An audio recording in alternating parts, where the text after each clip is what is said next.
Hi, ഞാൻ റൈഷാദ് പൂക്കാട്ടിൽ. നമ്മൾ ഇന്ന് വന്നിട്ടുള്ളത് ഇന്നോവന്റെ കുറച്ച് സ്പെയറുമായിട്ടാണ്. ഇത് ഇന്നോവന്റെ ഓയിൽ ഫിൽറ്റർ ആണ്. ടയോട്ട ഒറിജിനൽ വരുന്ന സ്പെയർ ആണത്. അതുപോലെ ടയോട്ടന്റെ fuel filter, original fuel filter. ഇത് കൂടാതെ കൂടിയതും കുറഞ്ഞതുമായിട്ടുള്ള ഒരുപാട് ബ്രാൻഡുകൾ അവൈലബിൾ ആണ്. അതുപോലെ AC ഫിൽറ്റർ ആണ്.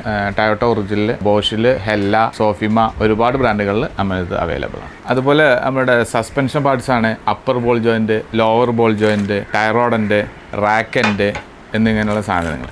അത് നമ്മളെടുത്ത് ടയോട്ട ഒറിജിനൽ സ്പെയറുകളിലും അതർ ബ്രാൻഡായിട്ടുള്ള ലെംഫോർഡർ, ടാൽബ്രോസ്, റാണി, ഒരുപാട് ബ്രാൻഡുകളിൽ നമ്മളെടുത്ത് അവൈലബിൾ ആയിട്ട്. അതുപോലെ Toyota Innova water pump assembly, അത് നമ്മളെടുത്ത് 2-3 ബ്രാൻഡുകളിൽ അവൈലബിൾ ആണ്. ഒന്ന് TVS, റാണി, NWP, അതർ ബ്രാൻഡുകളൊക്കെ വരുന്നുണ്ട്. അതുപോലെ ഡിസ്ക് റോട്ടർ TRW വരുന്നുണ്ട് വിത്ത് ബ്രേക്ക് പാഡ്. അതേ ബ്രാൻഡിൽ തന്നെ ബ്രേക്ക് പാഡും അവൈലബിൾ ആണ്. അതുപോലെ ഡിസ്ക് റോട്ടർ നമുക്ക് TVS ഗ്രില്ലിങ്, ഇതിൻ്റെ തന്നെ ബ്രേക്ക് പാഡും ഉണ്ട്. അതേപോലെ ബാക്കത്തെ ബ്രേക്ക് ഷൂം നമുക്ക് TVS, ബോഷ്, വേറെയും ബ്രാൻഡുകൾ അവൈലബിൾ ആണ്. ഇന്നോവന്റെ ഫ്രണ്ട് ഷോക്ക് ആബ്സറാണിത്. ഇത് മോൺട്രോ ബ്രാൻഡിലും വരുന്നുണ്ട്, ഗബ്രിയൽ വരുന്നുണ്ട്, TRW ബ്രാൻഡിലും ചെയ്യുന്നുണ്ട്. ഇതിന്റെ ഫ്രണ്ട് ഉണ്ട്, ബാക്ക് ഉണ്ട്. വിത്ത് കോയിൽ സ്പ്രിംഗ് അടക്കം വരുന്നതുകൊണ്ട് കോയിൽ സ്പ്രിംഗ് ഇല്ലാതെ ഇതുമാതിരി വരുന്നതുകൊണ്ട്. ഇതിന്റെ ബുഷ് കിറ്റുകൾ, ഷോക്കർ മൗണ്ടുകൾ എല്ലാം അവൈലബിൾ ആണ്.